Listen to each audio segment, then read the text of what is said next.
Hello, boys and girls. Get ready to hear one of the favorite stories of mine of all times. This was my favorite when I was a little girl, but guess what?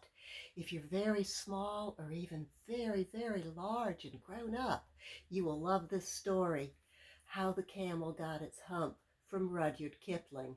It's a wonderful story. It was written so long ago that nobody who was around when the story was first written is even alive today, but we still love it. I've got the original book, just like the one I had when I was very small, and you get to enjoy the same wonderful pictures. And every word in this story is written the same as Rudyard Kipling had it written out. So here, I'm going to go through it. You're going to get to see all the wonderful pictures. Here we go. How the Camel Got His Hump.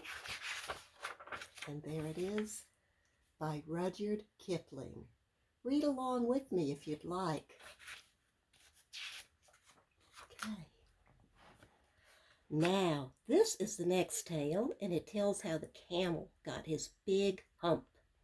In the beginning of years, when the world was so new and all, and the animals were just beginning to work for man, there was a camel, and he lived in the middle of a howling desert because he did not want to work, and because he was a howler himself.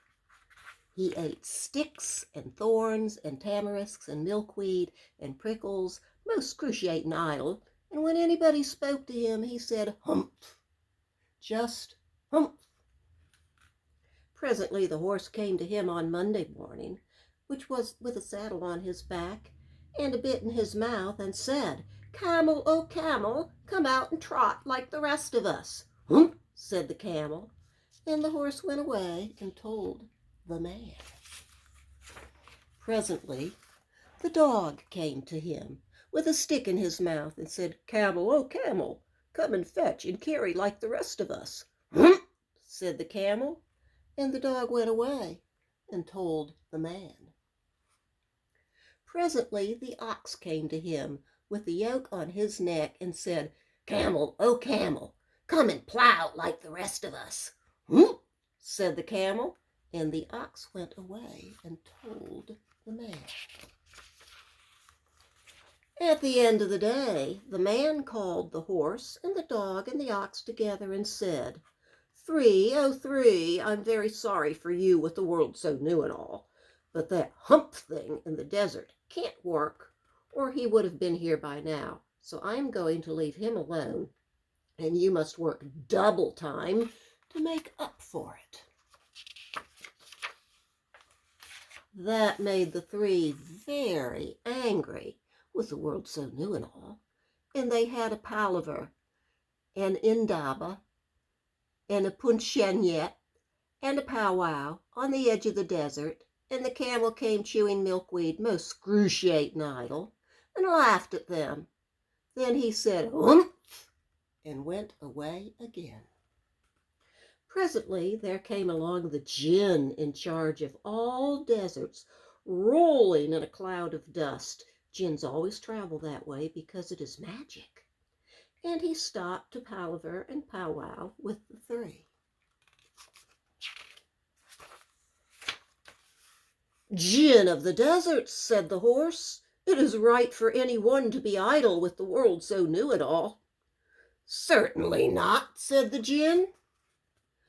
"Well," said the horse, "there is a thing in the middle of your howling desert, and he's a howler himself, with a long neck and long legs, and he hasn't done a stroke of work since Monday morning. He won't trot." "Whoa," said the djinn, whistling. "Whew, that's my camel for all the golden Arabia. What does he say about it?" "He says, 'Humph,'" said the dog, "and he won't fetch and carry." "Does he say anything else?" "Only 'Humph.'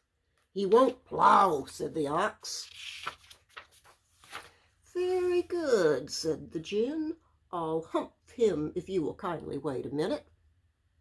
The djinn rolled himself up in his dust cloak and took a bearing across the desert, and found the camel most excruciatingly idle, looking at his own reflection in a pool of water.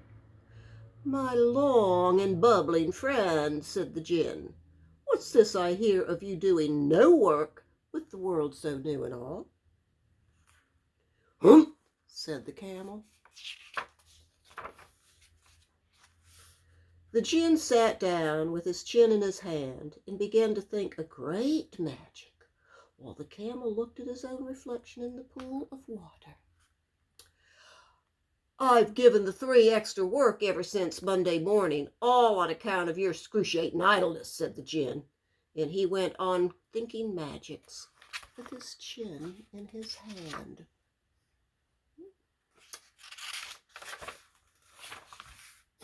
Said the camel. "I shouldn't say that again if I were you," said the gin. "You might say it once too often, Bubbles. I want you to work." And the camel said "Humph" again, but no sooner had he said that than he saw his back, that he was so proud of, puffing up into a great big lolloping humph. "Do you see that?" said the gin.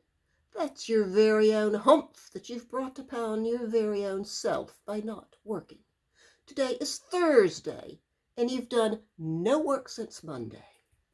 And when the work began, now you are going to work."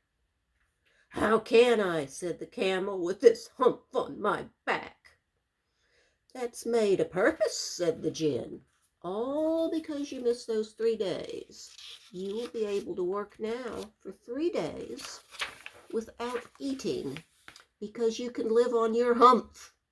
And don't you ever say I never did anything for you. Come out of the desert and go to the 3 and behave. Humph yourself." And the camel humphed himself, humph and all, and went away to join the 3. And from that day to this, the camel always wears a humph. We call it a hump now, not to hurt his feelings. But he has never yet caught up with the 3 days that he missed at the beginning of the world. And he has never yet learned how to behave.